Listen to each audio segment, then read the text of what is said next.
मान्यवर, अभी जब नेता सदन बोल रहे थे तो उन्होंने कहा कि ये जो संकट है, विपत्ति का काल है, इस काल में विपक्ष हमारा साथ नहीं, ये विपत्ति आ पड़ी है। लेकिन मैं आपके माध्यम से सरकार से पूछना चाहता हूं, ये विपत्ति आई हुई कैसे है? मान्यवर, ये विपत्ति लाई हुई विपत्ति है, ये लाया हुआ संकट है, आया हुआ संकट नहीं मान्यवर। ये लाया हुआ संकट कैसे है? देश की जनता को नहीं पता था मान्यवर, आपको भी नहीं पता था, हमको भी नहीं पता था, लेकिन आदरणीय प्रधानमंत्री जी को पता था कि जो हार्मोज का समुद्री मार्ग है, वहां से भारत की जरूरत का 60% कच्चा तेल आता है मान्यवर, और 50% भारत के जरूरत की गैस आती है। तो मैं आपके माध्यम से पूछना चाहता हूं कि जब वो हार्मोज का समुद्री मार्ग 60% से ज्यादा ईरान के रास्ते में आता है, ईरान के कब्जे में आता है, तो ईरान से तू कौन मैं खामखा जबरदस्ती झगड़ा करने की आपको जरूरत क्या थी? इसलिए आपने जानबूझकर देश को संकट में डाला है। ये संकट आया हुआ संकट नहीं है, ये लाया हुआ संकट है,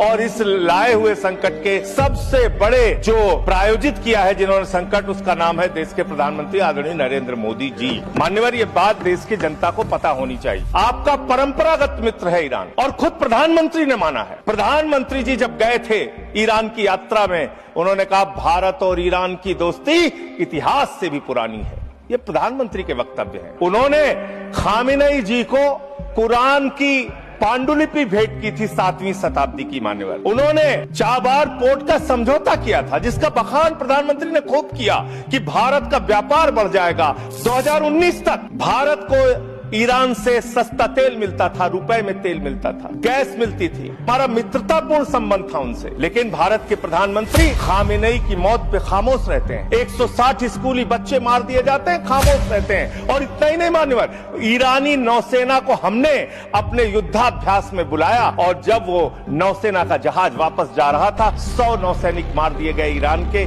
अमेरिका के द्वारा। प्रधानमंत्री खामोश, हमारे मेहमान मारे गए, एक शोक संवेदना के शब्द हमने नहीं बोले। आपने जो तेल और जो ऐसे समय में 60 रुपए घरेलू गैस का दाम और 115 रुपए कमर्शियल सिलेंडर का दाम आपने बढ़ाने का काम किया। तो पूरे देश में एक हाहाकार की स्थिति है। इसको नियंत्रित करने के लिए झूठ बोलने के बजाय सच्चाई को स्वीकार कीजिए। और आज जो कहा गया कि हार्मोज समुद्री मार्ग खुल गया है, गलत जानकारी सदन को नहीं देनी चाहिए।